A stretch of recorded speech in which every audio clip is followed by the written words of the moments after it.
Les amis, bonsoir la famille, j'espère que vous allez bien. Voilà, donc ce soir, nous allons parler des crypto-monnaies et des transactions, donc frais de transaction. En ce qui concerne la leçon 1. Donc, les crypto-monnaies, comme vous le savez tous, je crois que vous avez déjà vu le début et tout. Vous savez déjà ce que c'est. Donc, mais les crypto-monnaies engendrent des frais de transaction pour pouvoir envoyer des crypto-monnaies. Mais en fait, ça dépend des crypto-monnaies. Donc, par exemple, venons sur l'Ethereum Chain. Parce que Ethereum, c'est d'abord une blockchain, ce n'est pas une crypto-monnaie. Donc, derrière la crypto-monnaie, c'est basé sur la technologie de la blockchain. Mais Ethereum est plus qu'une simple blockchain qui permet d'envoyer des crypto-monnaies. Sur la Ethereum blockchain, il y a beaucoup de choses. On peut faire des smart contracts, des contrats intelligents. On peut créer des applications. Il y a plein de choses qu'on peut faire sur Ethereum blockchain. Et le Ether, qui est la monnaie de la blockchain, sert à faire les transactions. Donc, si vous voulez, c'est comme l'essence ou le carburant de la blockchain, l'Ether, qui s'écrit ETH tout en majuscule. Ether, qui sert à exécuter les différents contrats ou exécuter tous les programmes qui y sont. Mais aussi, on peut envoyer le Ether d'une personne à une autre, donc l'utilisation de crypto-monnaies. Cependant, le Ether sert aussi à exécuter des contrats, donc des programmes. Donc récemment, ce qui a troublé beaucoup de choses, c'était les gaz fees de Ethereum qui avaient flambé, qui étaient montés énormément. Mais au fur et à mesure, ils sont en train de travailler sur un projet pour rendre les frais plus bas. Donc en fait, ce qui provoque les frais énormes, c'est le fait que plusieurs personnes engendrent des ordres en même temps. Comme je vous ai dit préalablement, Ethereum, c'est une blockchain qui détient plusieurs choses, des applications, des crypto-monnaies qu'on appelle des cryptos à l'intérieur qu'on appelle des tokens par exemple.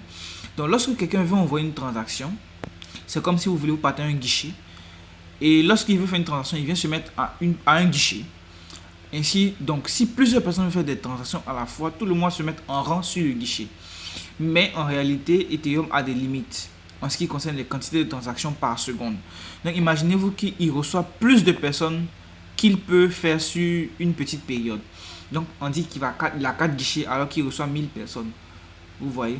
Donc on fait 250 personnes par guichet. Et la vitesse à laquelle chaque personne va finir de payer ralentit le système. Du coup, qu'est-ce qui se passe? Le programme automatiquement dit, écoutez, celui qui paye plus cher, je traite automatiquement sa transaction. Donc je traite la transaction de celui qui paye le frais de transaction le plus élevé. Et c'est ce qui se passe. Et c'est ce qui provoque l'augmentation des frais de transaction. Ok.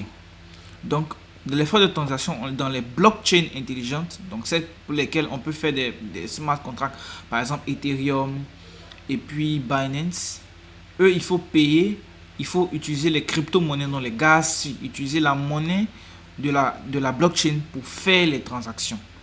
Le cas d'Ethereum, comme j'ai dit. Ensuite, il est possible de pouvoir retracer les transactions. Vous partez sur Ethereum Scan. Donc, en ce qui concerne toutes les crypto-monnaies, il y a des scans. Donc, vous pouvez taper sur Google XRP Scan, peu importe, ça c'est une crypto-monnaie. Bitcoin Scan, Ethereum Scan, Binance Scan, Tron Scan. En tout cas, vous pouvez trouver pour retracer les transactions.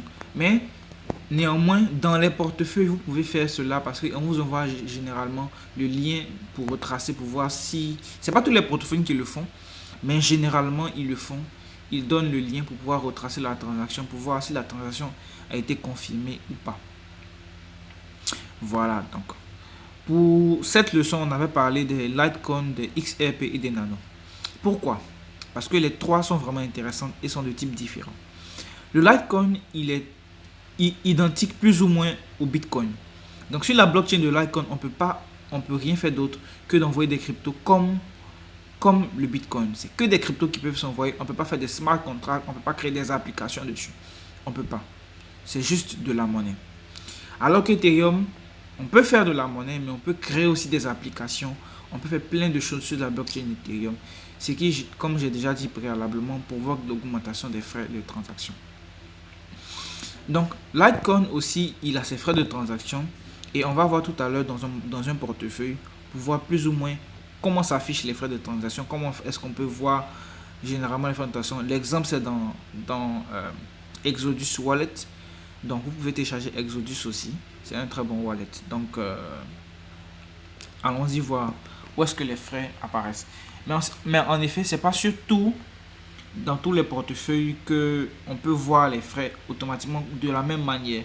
Mais néanmoins, vous allez toujours voir dans n'importe quel portefeuille que vous allez envoyer, vous allez voir forcément les frais de transaction avant que vous confirmiez la transaction. Donc, on va aller sur Exodus. Voilà. On va aller sur Exodus. Donc, Exodus, on va ouvrir Litecoin. On va chercher Litecoin. Attendez. Je vais ajouter Litecoin. LTC. Litecoin. OK.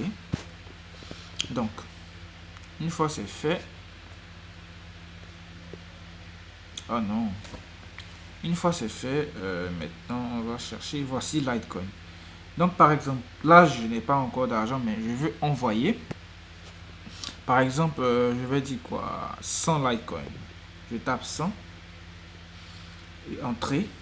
Vous verrez dans Advanced, vous voyez les frais de transaction de Litecoin pour 100 Litecoin, donc 3000 $, 35 000 $ plutôt, me revient à 0,21 Litecoin.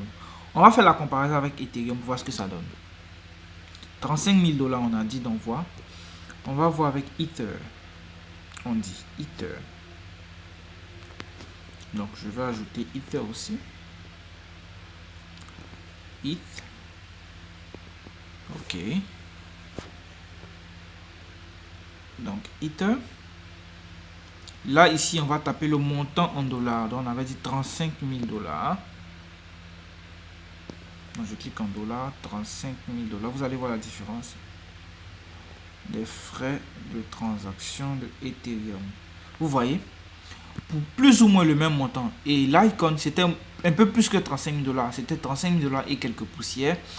Ça nous valait moins d'$1 des frais de transaction. Mais vous constatez, avec Ethereum, vous voyez les frais de transaction nous reviennent à 18 $ pour plus ou moins le même montant. Et puis, on devait parler de Litecoin, de XRP et de Nano. Donc, on va parler de Nano. Nano, lui, c'est un crypto particulier qui, lui, ne demande aucun frais de transaction, dépendant des portefeuilles. Donc, il y a certains portefeuilles, par exemple Binance Chain, qui va vous demander des frais de transaction. En fait, les frais, c'est pour Binance. Sinon, la blockchain Nano ne demande aucun frais de transaction. Donc, si vous utilisez des portefeuilles qui sont directement liés à la blockchain, ils ne vont pas vous demander de frais de transaction. Par exemple, Exodus ne vous demande pas de frais de transaction. On va mettre quoi? 100 000 $ si vous voulez. On va dire 1 million de dollars même. De transaction de Nano. Regardez. 0 frais de transaction. Network fee, 0. Voilà. Mais certains portefeuilles vont vous demander des frais dérisoires. Voilà. Qui demandent ce genre de truc. Mais la blockchain, je répète, Nano ne demande pas de frais de transaction. Ensuite, maintenant, on va venir sur le XRP. Le XRP, je parle du XRP parce que lui, il est un autre type de crypto. Lui, il demande des tags de transaction. Et c'est une erreur de débutant qu'il ne faut pas faire. Par exemple, si vous voulez découvrir, il faut faire des recherches sur les cryptos d'abord. Mais on va venir sur le XRP, vous allez voir. Les précédentes cryptos que je vous ai montré, donc Litecoin, Ethereum et puis Nano, il suffit seulement de l'adresse pour pouvoir faire la transaction. Cependant, XRP, il vous faut un tag. Donc, ce sera deux éléments de transaction. Donc, un qui sera l'adresse et deux le tag XRP. Donc, vous devez surtout pas oublier de taper le tag pour pouvoir envoyer. Sinon, vous allez perdre vos XRP. J'ai perdu mes XRP et heureusement que j'ai eu la chance de tomber sur un bon portefeuille. Actuellement, ça fait plus de 6 mois. Ils sont en train de travailler sur mes XRP pour récupérer mes XRP. Donc, vous voyez, on va faire 1 million de dollars de XRP. Oups. Wow. Donc on a dit 1 million de dollars d'envoi de XRP, on va voir les frais. Les frais sont 7 dollars. Et vous voyez, ils ont écrit destination tag et puis personal note. Voilà. Donc faites très attention, c'est des informations qu'il faut remplir. Il faut remplir les deux pour pouvoir envoyer des XRP à quelqu'un. Voilà, donc voilà ainsi parler des frais de transaction de manière brève, et éventuellement pendant le cours, si vous avez des questions, on pourra adresser les différentes questions. Donc retenez une chose, c'est que chaque blockchain a ses frais et a son scan. Donc grâce au scan, vous pouvez suivre la transaction, voir si la transaction est effectivement passée. Ensuite, en envoyant, vous pouvez voir les frais avant de confirmer la transaction. Troisième point, certaines cryptos ne demandent pas de frais de transaction. Par exemple, Nano. Et je crois qu'il existe d'autres. Et je crois que c'est tout ce qu'il y a à retenir sur la leçon des frais de transaction. Et puis voilà, on a plus.